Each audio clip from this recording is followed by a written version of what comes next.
Hi, everyone, and welcome to another edition of the Bastian Weekly, your source for news on roles, recruitment, supply chain, and tech.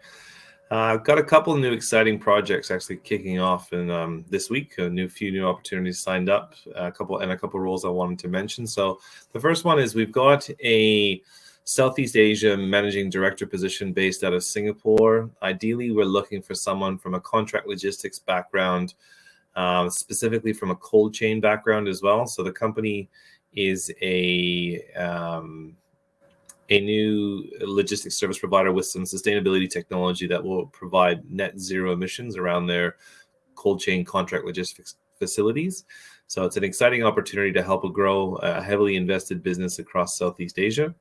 We've got a senior supply chain director role with a leading APAC supply chain advisory company. That role is based in Sydney. So if you've got a background in management consulting, I've got a broad generalist supply chain knowledge, who a good people leader, and you're based in Sydney, we'd love to talk to you about that role.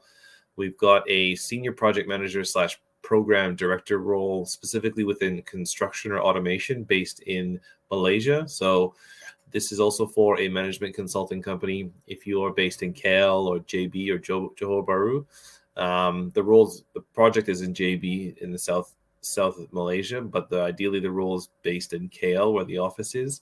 But if you've got a background in construction, project management, and consulting, we'd love to talk to you about that role. And then the last role I wanted to mention was a sales director role based in Melbourne for a European-owned and headquartered ocean freight forwarding company that's looking to establish an office here in Australia. So if you've got a background in ocean freight, we'd love to talk to you about that role. A couple of quick things in the recruitment space. Unemployment staying around a very low rate of 3.5%. So there's still some pressure, and we're still seeing examples of low unemployment rate creating pressure around talent, pressure around filling roles and available talent for specific roles. So certainly still a bit of a challenge out there. Another note I wanted to mention, just from a policy perspective, the federal government released a reform program and some questionnaires and some policy general guidelines around same job, same pay, specifically targeting organizations using labor hire services to work around EBAs that have been agreed upon specifically. So it'll be interesting to see how that plays out and what the impacts are around EBAs, unionized workforces, as well as labor hire services.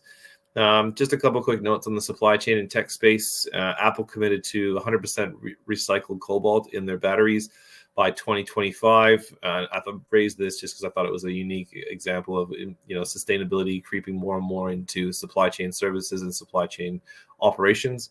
Apple's doing this to create a more responsible supply chain, essentially. And the other thing I wanted to quickly mention was Google announced a new updated inventory insights to their Google Cloud service offering as well. So I thought that was kind of interesting. Google kind of taking another small step into the supply chain arena. But yeah, that's all we've got for today. Any questions or concerns or comments, please leave them in the comment section below. And have a great week, and we'll see you next week. Cheers, guys. Bye.